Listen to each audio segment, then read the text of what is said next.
Don't come for Christmas, my mom said gently. Your sister's husband will be here, so we don't want your face ruining things. Dad added, some people are just too distracting. Sister agreed, he gets uncomfortable around ugly women. When her husband saw my wedding photos on Facebook, he filed for divorce the next day. The phone kept ringing.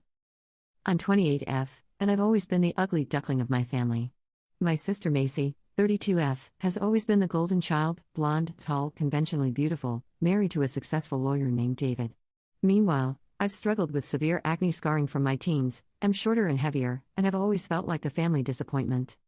Growing up, my parents made it clear who the favorite was. Macy got the nice clothes, the college fund, the encouragement. I got hand-me-downs and lectures about making the best of what God gave me. When Macy married David 3 years ago, it was like they'd won the lottery. He's handsome, wealthy, drives a BMW, and treats my parents like royalty. They practically worship the ground he walks on. The incident that broke my heart happened 2 weeks before Christmas last year. I was so excited to introduce my boyfriend Jake to the family. We'd been dating for 8 months, and I was head over heels in love. Jake is kind, funny, works as a veterinarian, and somehow sees past all my physical flaws to love me for who I am inside. To give you some context about how differently Macy and I were treated growing up, when Macy turned 16, our parents threw her a huge party at the country club. They rented out the whole ballroom, hired a DJ, and invited half the town. The photos from that night still hang in their living room, Macy in a gorgeous white dress, surrounded by friends, looking like a princess. When I turned 16, I got a small cake at home and a gift card to Target. Mom said they couldn't afford a big party that year, even though Dad had just gotten a promotion. Macy later told me that Mom didn't want to waste money on a party for me since I probably wouldn't have many friends to invite anyway. She was right, I only had 2 close friends, both of whom my family treated politely but distantly whenever they came over. The favoritism extended to everything. Macy got a car for her 17th birthday, a cute little Honda Civic in her favorite color. I got driving lessons and was told I could share the old family sedan when needed, which usually meant I had to ask permission and explain where I was going. Macy got her college tuition paid in full. I got lectures about earning my way and took out student loans that I'm still paying off. Even our childhood bedrooms told the story. Macy's room was redecorated 3 times during high school because she kept changing her mind about colors and themes. My room had the same faded purple walls from middle school until I moved out. When I asked about repainting it, Mom said we should focus on Macy's needs first since she was the one bringing friends over. The worst part was how they talked about my appearance from such a young age. I remember being maybe 12 years old, standing in front of the bathroom mirror trying to figure out how to deal with my first pimples, and Mom walking in and sighing. "Oh honey," she said, "we really need to get you to a dermatologist." Macy never had these problems. As if I'd chosen to have bad skin just to inconvenience her. When my acne got worse in high school, they did take me to a dermatologist, but they complained about the cost constantly. $200 a month for Anna's face medicine, Dad would mutter when paying bills. Meanwhile, they never questioned spending money on Macy's highlights, manicures, or the personal trainer she wanted before prom. The comments about my weight started early too. Macy was naturally tall and thin, while I inherited Dad's shorter, stockier build. By middle school, Mom was making comments about my portions at dinner and suggesting I take up jogging like Macy. Macy would sometimes chime in with helpful suggestions about my clothes or makeup, always delivered with that fake sweet voice that made it clear she thought she was doing me a favor. High school was brutal. Macy was homecoming queen, prom queen, student council president, basically everything I wasn't. She dated the star quarterback, had dozens of friends, and our parents glowed with pride at every school event.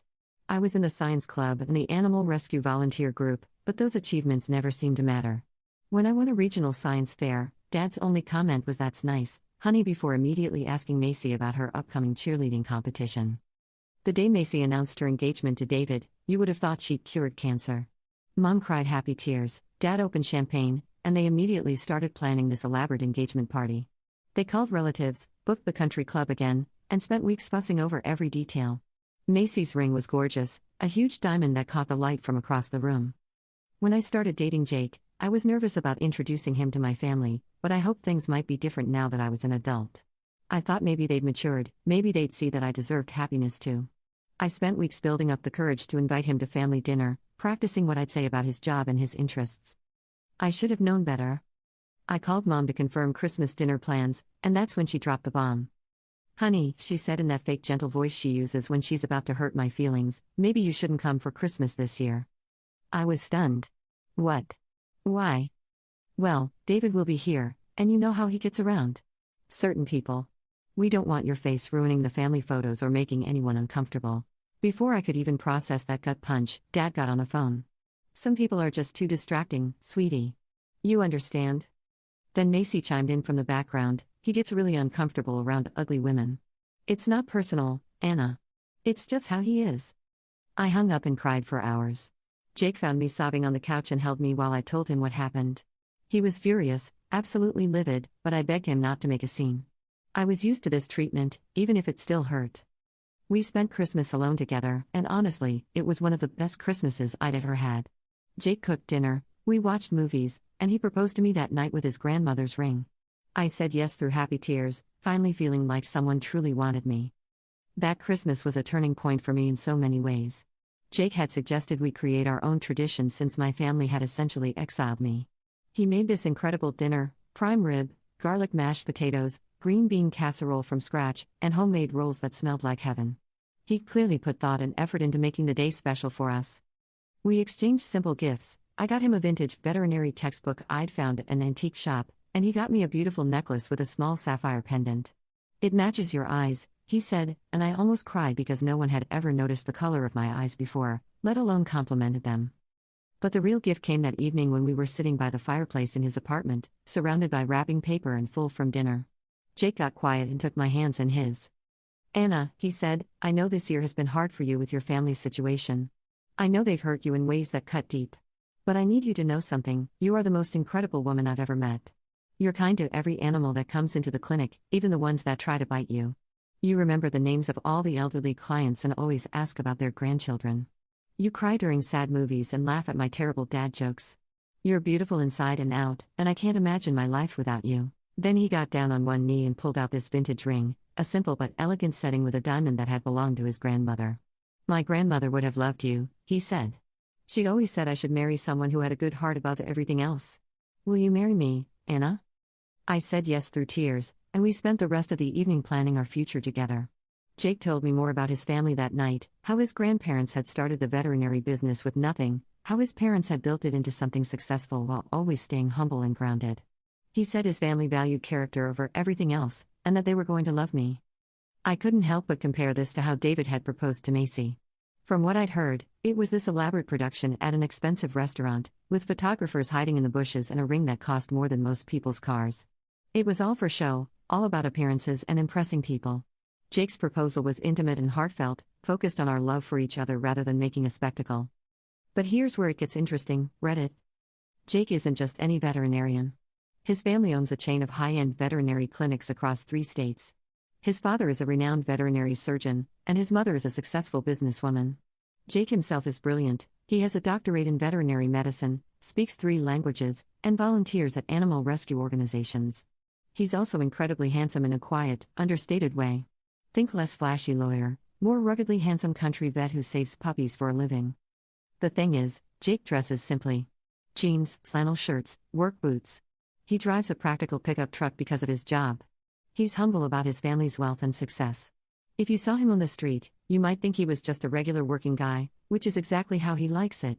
He says it helps him connect with his clients and their pets. I never told my family any of this because, frankly, after years of their treatment, I'd stopped sharing details about my life with them. They never asked about Jake beyond his name, never showed interest in meeting him, never cared about my happiness. So they had no idea who I was actually marrying. The wedding was small and beautiful. Jake's family welcomed me with open arms. They're genuinely kind people who judged me on my character, not my appearance. Jake's mom even helped me find a dress that made me feel beautiful for the first time in my life. His dad walked me down the aisle since my own father couldn't be bothered to show up. They were all busy that weekend, apparently. The contrast between Jake's family and mine was stark from the moment I met them. His parents, Margaret and Robert, invited me over for dinner just 2 weeks after Jake and I got engaged. I was terrified. Years of my family's treatment had left me expecting judgment and criticism from parental figures. Instead, Margaret greeted me at the door with a warm hug and immediately complimented my earrings, simple studs Jake had given me. Robert shook my hand firmly and said he'd heard wonderful things about me from Jake. During dinner, they asked thoughtful questions about my work at the animal shelter, my college experience, and my interests. They listened to my answers with genuine interest, never once making me feel like I needed to prove my worth. When I mentioned that my own parents wouldn't be attending the wedding, Margaret's face fell. "Oh honey, I'm so sorry, she said. But you know what? Family isn't always about blood. Sometimes we get to choose our family, and we choose you. Robert nodded and added, "It would be my honor to walk you down the aisle if you'd like." I started crying right there at their dinner table. Jake's sister Amy was equally welcoming. She's a teacher, married with 2 young kids, and she immediately started including me in sister activities, shopping trips, girls' nights, family barbecues. She never once made a comment about my appearance or compared me to anyone else. When I mentioned being nervous about wedding dress shopping, she said, "We're going to find you something that makes you feel like the gorgeous bride you are." And she meant it. The wedding dress shopping experience was everything I dreamed of as a little girl but never thought I'd have. Margaret, Amy, and 2 of my close friends from college came with me. They cheered when I found the dress, a simple but elegant A-line gown that somehow made me look graceful and beautiful. Margaret cried when she saw me in it and said, "Jake is going to fall in love with you all over again." The contrast with Macy's wedding dress experience was painful to remember. She'd taken Mom and 3 of her friends to a high-end boutique, trying on dresses that cost more than my car. Mom had posted dozens of photos on Facebook of Macy in various gowns, gushing about her princess and her perfect figure. When I'd mentioned wanting to go wedding dress shopping, Mom had sighed and said, "Well, we'll have to find something suitable." The implication was clear: I shouldn't expect to look like a fairy tale princess. But in that bridal shop with Jake's family, I did feel like a princess. For the first time in my life, I felt truly beautiful. The wedding day itself was perfect. Jake's family had offered to pay for a larger wedding, but we both wanted something intimate and meaningful. We held it at a beautiful garden venue, with about 50 guests, mostly Jake's family and friends, plus my college friends and a few co-workers from the animal shelter. Jake's cousin officiated the ceremony, making it personal and heartfelt. When Jake saw me walking down the aisle on Robert's arm, he started crying. Later, he told me it wasn't just because I looked beautiful, but because seeing his dad give me away felt like the final piece of our family puzzle falling into place. The reception was full of laughter, good food, and dancing. Jake's grandmother's friends told stories about her and how she would have loved me. His college buddies gave embarrassing speeches about what a good guy he was and how happy they were that he'd found someone who loved him for the right reasons. My college friends gave speeches about how they'd never seen me as happy as I was with Jake. There wasn't a single moment where I felt judged, criticized, or not good enough. Everyone there was celebrating our love and our future together. Meanwhile, my biological family spent that weekend at some lake house, posting photos on Facebook of their relaxing family getaway. Macy posted a picture of herself in a bikini with the caption, "Family time is the best time." Mom commented, "My beautiful girls," except I wasn't there, so apparently I didn't count as one of her girls anymore.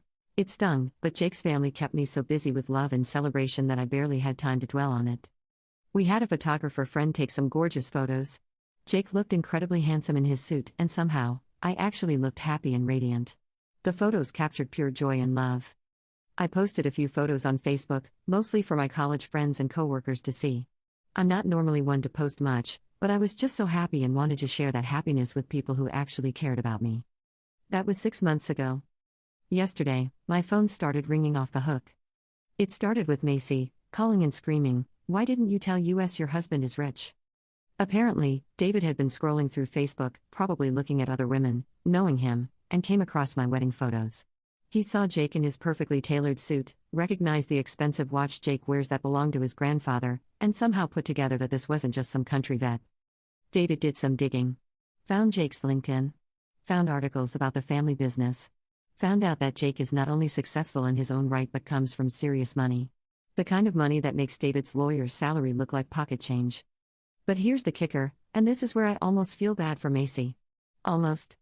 David apparently went ballistic when he realized that his wife's ugly sister had married someone not only more successful than him, but better looking too. According to Macy, who was sobbing hysterically, David started comparing her to me, saying things like, "Your sister managed to land a doctor from a wealthy family, and she's not even pretty. What does that say about you?" The man who couldn't stand to be around me because of my appearance suddenly couldn't stop talking about how my husband was out of my league and wondering what Jake saw in me that he didn't see in Macy. Macy said David had been acting strange for days, asking questions about Jake, looking at our wedding photos over, and muttering about missing opportunities and settling too quickly. Then, yesterday morning, David apparently had a complete meltdown. He told Macy that he'd married the wrong sister and that he wanted a divorce. Macy came home from work to find divorce papers on the kitchen table and David's belongings gone. She called me crying, begging me to talk to Jake, to see if Jake had any single friends, asking why I never told them about Jake's family.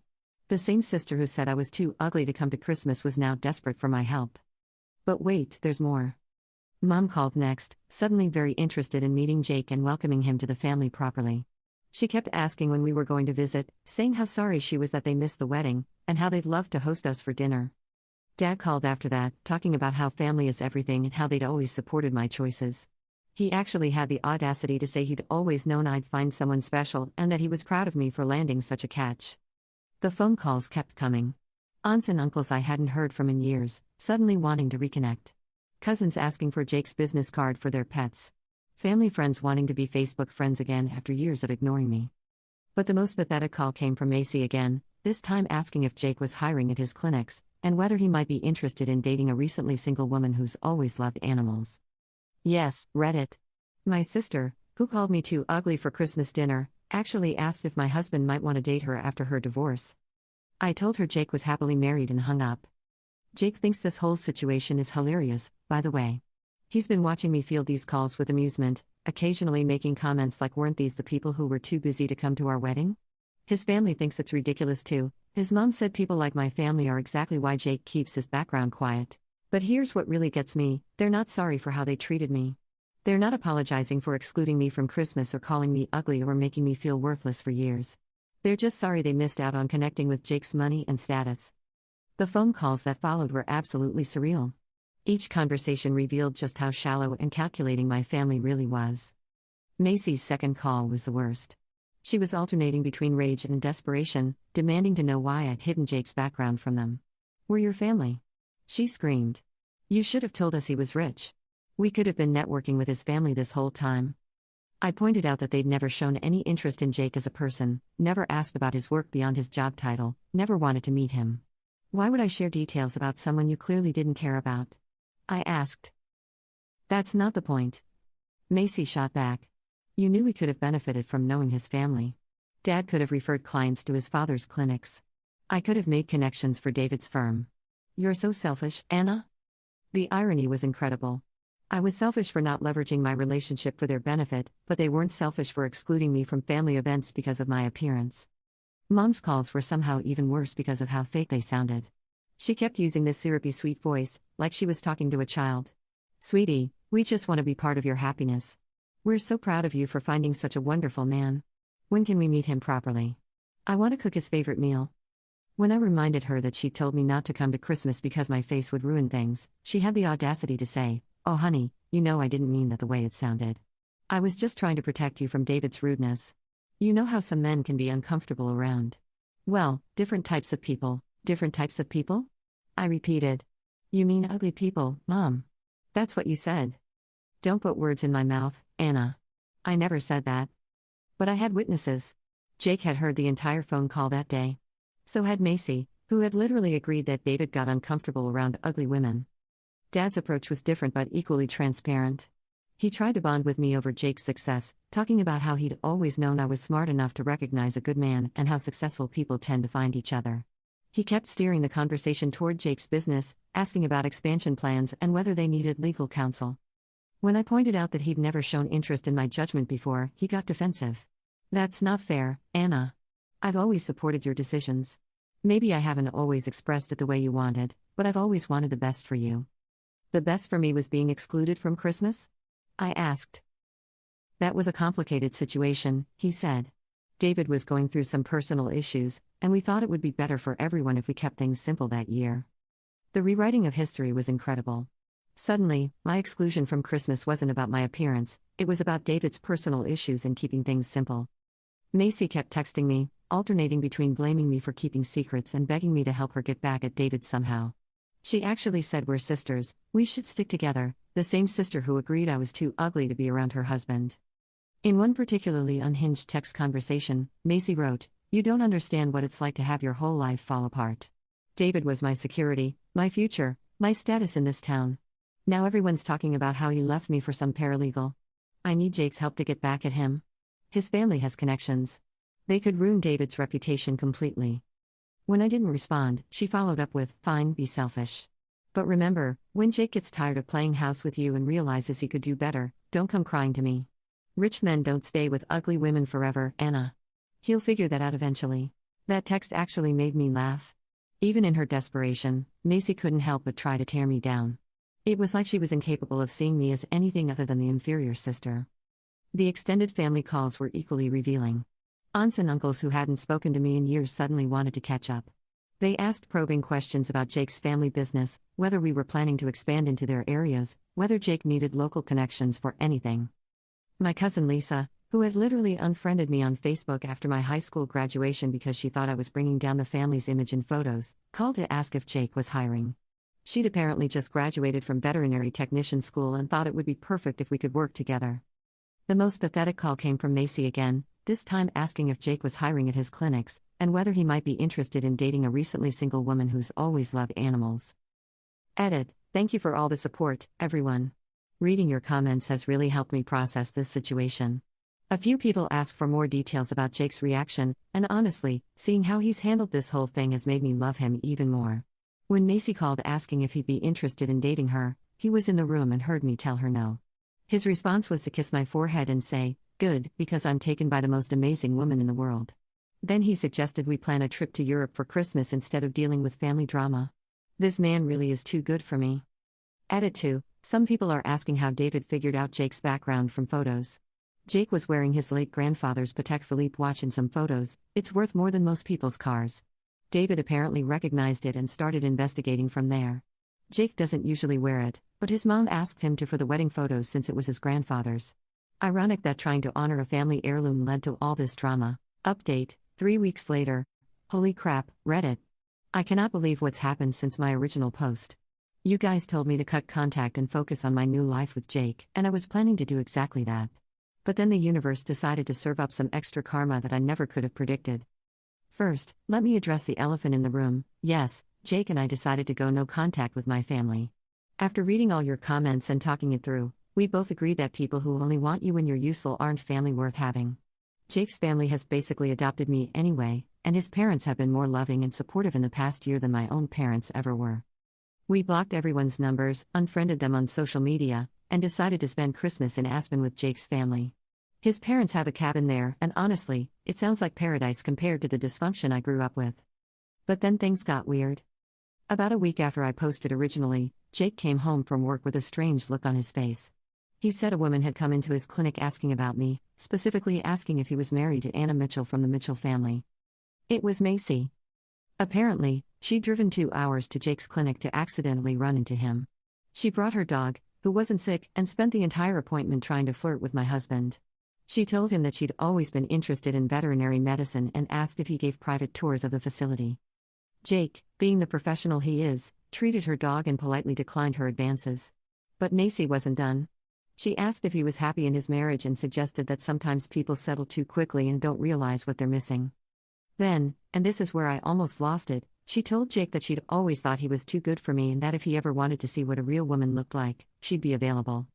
Jake told her that he was happily married to the most beautiful woman he'd ever met, charged her for the visit, and asked her not to return to his clinic. But Macy wasn't finished. She started showing up places. The grocery store near our house. The coffee shop Jake goes to every morning. The gym where I work out. Always with some excuse about how she was in the neighborhood or trying new places.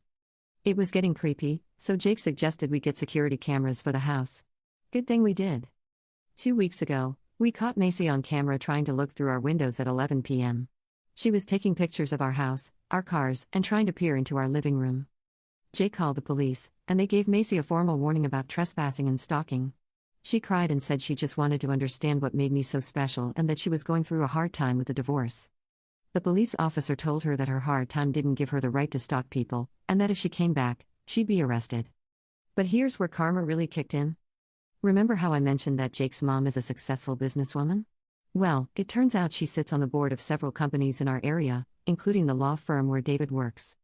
Jake's mom, let's call her Margaret, doesn't usually get involved in drama, but when Jake told her about Macy's behavior, she was not having it. Margaret is a tiny woman, but she's fierce when it comes to protecting her family. And apparently, she now considers me family. Margaret made some calls. It turns out David's law firm has a very strict morality clause in their partnership agreements.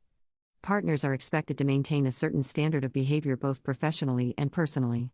Getting divorced is one thing, but the way David handled it, abandoning his wife after seeing photos of her sister's husband, making public comments about marrying the wrong sister, and generally acting like a complete ass, didn't look good for the firm's reputation. But it gets better. Margaret also discovered that David had been having an affair for the past 6 months with a paralegal at his firm. The same firm that has a zero-tolerance policy for workplace relationships, especially between partners and staff. Margaret didn't have to do anything except share what she'd learned with the right people. David's partners confronted him about the affair and his unprofessional behavior, and David was forced to resign from the firm. So now David is divorced, unemployed, and facing a potential lawsuit from Macy for adultery. Apparently she hired a shark of a divorce attorney who's going after everything. But wait, it gets even better. Macy, desperate and facing financial ruin from the divorce, decided to try a different approach. She reached out to my college friends, trying to get information about Jake and me. She told them some sob story about how we had a family misunderstanding and she just wanted to make things right. One of my college friends, bless her heart, pretended to be sympathetic and got Macy to admit that she was trying to break up my marriage because she thought Jake would be a better match for her. My friend recorded the conversation. When Jake's family lawyer heard about this, he was very interested. Apparently, what Macy was doing could be considered harassment and intentional interference with a marriage, both of which have legal consequences. Macy received a cease and desist letter last week. She's been ordered to stop all contact with Jake and me, stop visiting places where we're known to go, and stop trying to interfere with our marriage. If she violates the order, to face both criminal charges and a civil lawsuit. The letter was delivered to her at her parents' house, which means Mom and Dad now know exactly what their golden child has been up to. Dad called me, from a number I hadn't blocked yet, and left a voicemail saying that Macy's behavior was unacceptable and that they don't condone what she's been doing. He said they were disappointed in her and wanted to apologize for the family drama. Too little, too late, Dad. But the absolute best part? Jake's success and our happy marriage have become the talk of our small town. People are talking about the veterinarian who married the Mitchell girl and how happy we seem together. Several people have mentioned to mutual acquaintances that they always thought I was sweet and that Jake seems like a great guy. Meanwhile, Macy is known as the woman who stalked her sister's husband after her own marriage imploded. David is known as the lawyer who threw away his career over Instagram photos. The whole family's reputation in town is pretty much shot. And Jake and I? We're better than ever. This whole situation has actually brought us closer together. Seeing how he protected me and stood up for me, how his family rallied around me, and how he never once made me feel like I was the problem has been incredible. We're planning to start trying for kids next year, and Jake's parents are already talking about converting one of their guest rooms into a nursery for when we visit. I have the family I always wanted, it just isn't the one I was born into. Last week, Jake surprised me with early Christmas presents, plane tickets to Paris and a reservation at a restaurant I've always dreamed of going to. He said he wanted to take me somewhere beautiful because beautiful women deserve beautiful places. I cried happy tears. So Reddit, for everyone who told me to choose the family that chooses me back, you were absolutely right. Jake and his family love me unconditionally, flaws and all. They see my worth without needing a reason beyond the fact that I exist and I'm kind. That's what real family looks like. As for Macy, David, and my parents? They made their choices years ago. Now they get to live with the consequences. TL, sister stalked my husband, got hit with a cease and desist, her ex-husband lost his job over the affair that caused their divorce, and I'm planning a Christmas in Paris with people who actually love me. Final edit, thank you all for the incredible support. For those asking, yes, Jake knows about this post and thinks it's hilarious. He says Reddit has better judgment than my biological family ever did. He's not wrong, 2 hearts emoji, P.S. Macy's dog was fine, by the way. Jake's too good a vet to let an innocent animal suffer because of its owner's poor choices.